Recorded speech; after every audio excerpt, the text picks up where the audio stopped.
we're sort of in an interesting time. On the one side,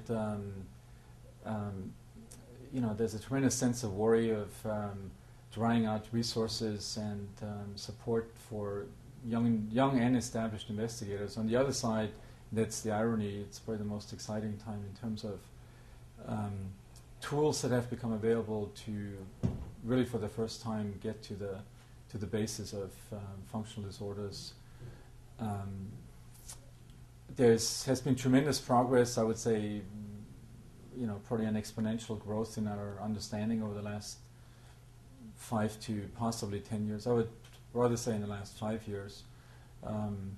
With, on the one side, information coming in from different parts of the brain-gut axis that to an outside observer would look like potentially contradictory, or such as mechanisms at the gut level and the microflora in the enteric nervous system in the spinal cord within the brain. But if you really look at this with a sort of a synthesis in mind, you can really put this now almost together, sort of at the beginning of being able to put this together like a jigsaw puzzle. And I would say optimistically we have about 2/3 of the jigsaw puzzle together. Biggest advances, probably most exciting advances, on the two opposite ends of the spectrum. On the one side, with various brain imaging techniques, and with an increasing quantity and sophistication of these techniques, being able to probe the living human brain in terms of its, not just its activity, but also its receptor systems and its structure. So there will be an explosion of understanding, not just in the functional disorders, functional GI disorders, but in related disorders such as fibromyalgia and interstitial cystitis. And on the other side, on the opposite end of the spectrum, there's this very exciting area of understanding this new universe of the microflora. We will just be really beginning to scratch on the surface of this understanding. Ultimately, I would predict that the two of them, the brain and the microflora, sort of, almost equal in size of cells that we're dealing with, really trillions of cells on each side, neurons in the brain and microorganisms in the gut. That there is this crosstalk back and forth between, sounds, Star War-like at the moment, but there's clearly many of the pieces are emerging.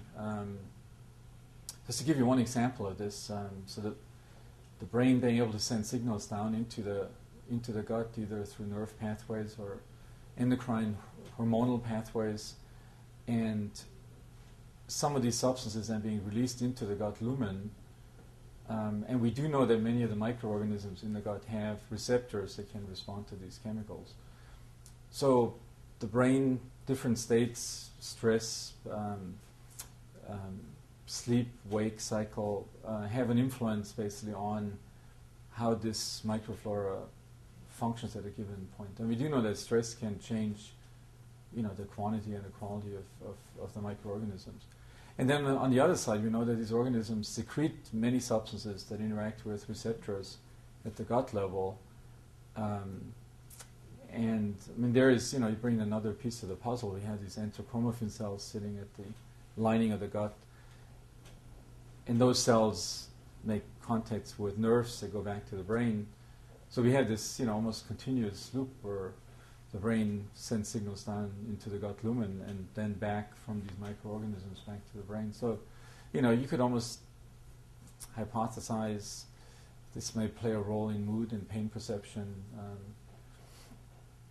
Another very exciting part of that, as I mentioned, is the nerve pathways that go back up to the brain, particularly the vagal afferent nerves, which haven't really been studied as closely as the pain pathways.